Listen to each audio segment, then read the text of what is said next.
Hello everyone, my name is Karan Yashwant Khoth. I am first year MBBS student at St. GS Medical College and KEM Hospital. I welcome you in this small discussion on mucopolysaccharides or glycosaminoglycans. Let us start this discussion with the definition and characteristic properties of glycosaminoglycans. The first property or the definition of glycosaminoglycans is that it is a heteropolysaccharide. So basically, the glycosaminoglycan is made up of repeating disaccharide. It is made up of repeating disaccharide units. The glycosaminoglycan is long and unbranched. So the disaccharide units which are repeating in a GAG are amino sugar and acidic sugar. The amino sugar can be glucosamine or galactosamine, and the acidic sugar can be glucuronic acid and iduronic acid. The next very important property is it is slippery in nature. Now let us try to understand this particular property.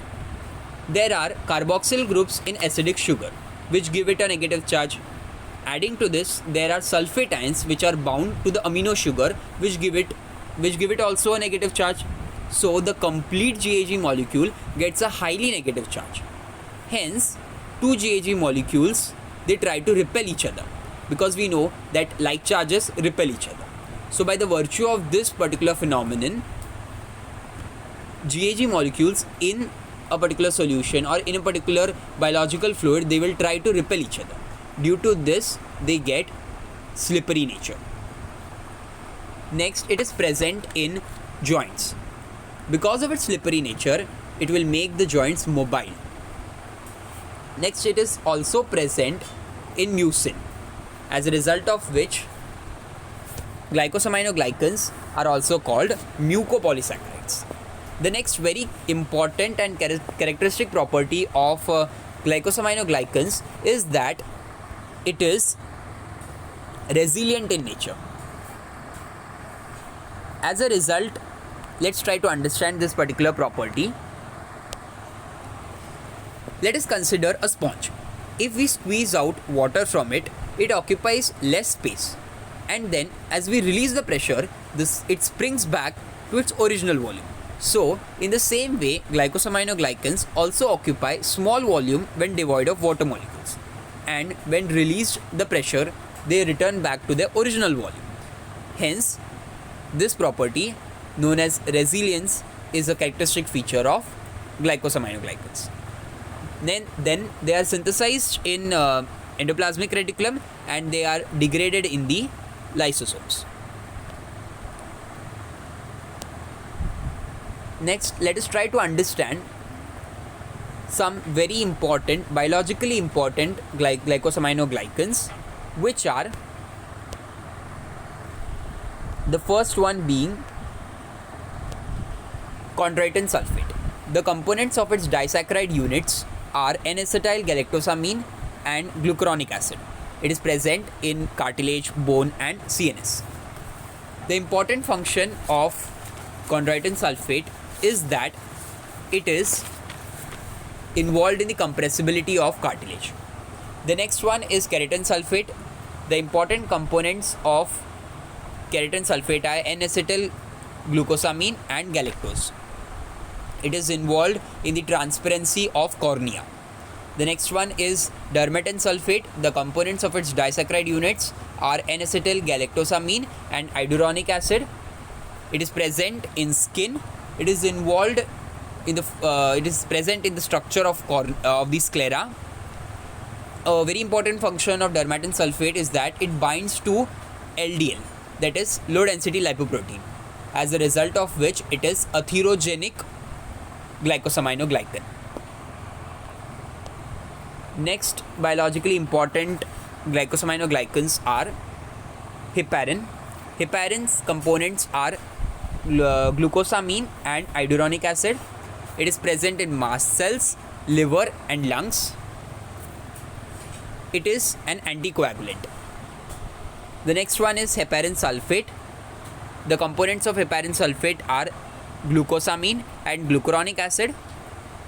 It is present in kidney basement membrane and skin.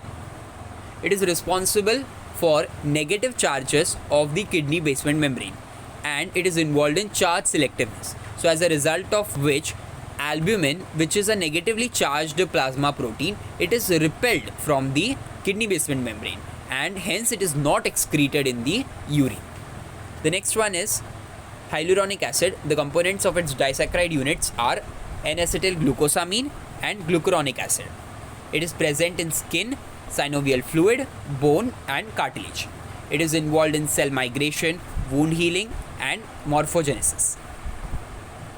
Next, this was all about the chemistry and few important glycosaminoglycans. Now, as a part of our vertical integration, which is included in the recently introduced CBME curriculum, let us try to understand a few clinical concepts of these mucopolysaccharides. Now, the first one is mucopolysaccharidosis. Now, what is this mucopolysaccharidosis? Let us try to revise a very important concept, that mucopolysaccharides are formed in endoplasmic reticulum and they are degraded in lysosomes. So this particular pathology or this particular clinical disorder is relating to lysosome.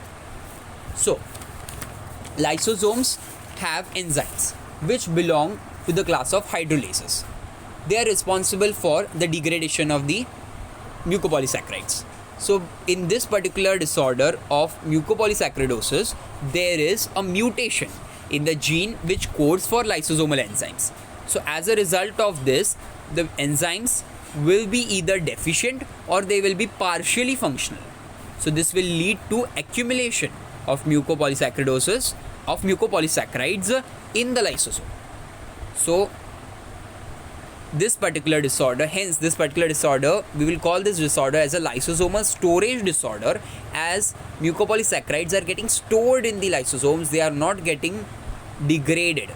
They are getting stored, accumulated. They are getting accumulated in the mucopolysaccharides. It is a hereditary progressive disorder. Mutation in the gene coding for lysosomal enzymes is the cause for this particular disorder, and it is a lysosomal storage disorder.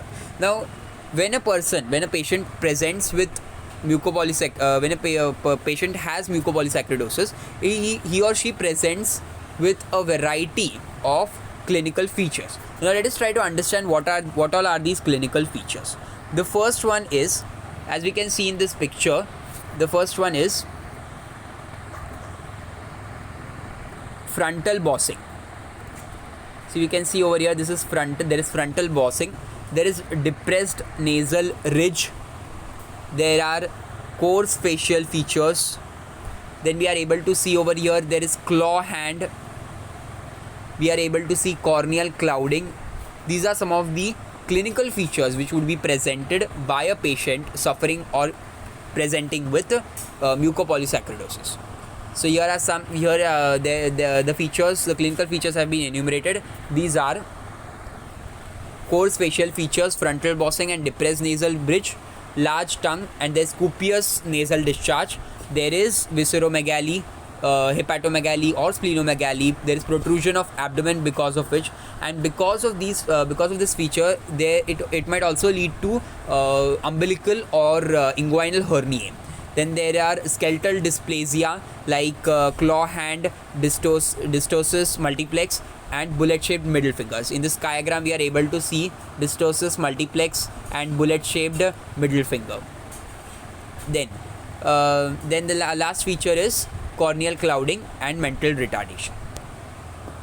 Okay, so the next particular clinical correlation which we are going to learn is the eye cell disease. Now let us try to understand what is this eye cell disease or inclusion cell disease. Enzymes are basically proteinaceous in nature. They are synthesized in ribosomes. So enzymes have a specific sequence present in the structure by the virtue of which they will be destined to their respective area of action. So like in this particular case, lysosomal enzymes, they have mannose phosphate as a sequence for which helps in the transfer of lysosomal enzymes to the lysosomes. But in this particular clinical case or clinical disorder of eye cell disease, there's a specific enzyme, N-acetyl glucose phosphotransferase, which is deficient. As a result of deficiency of this enzyme, mannose, which is already present in lysosomal enzymes, is not converted to mannose 6-phosphate. Hence, there is a deficiency of mannose 6-phosphate also. Because of deficiency of mannose 6-phosphate, the lysosomal enzymes fail to reach to the lysosomes, and hence lysosomal enzymes are not present in the lysosome. Due to this, there would be accumulation of mucopolysaccharides, as there is no degradation happening over there.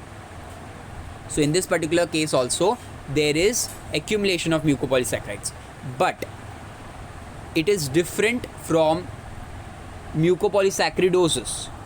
Why? That we'll see.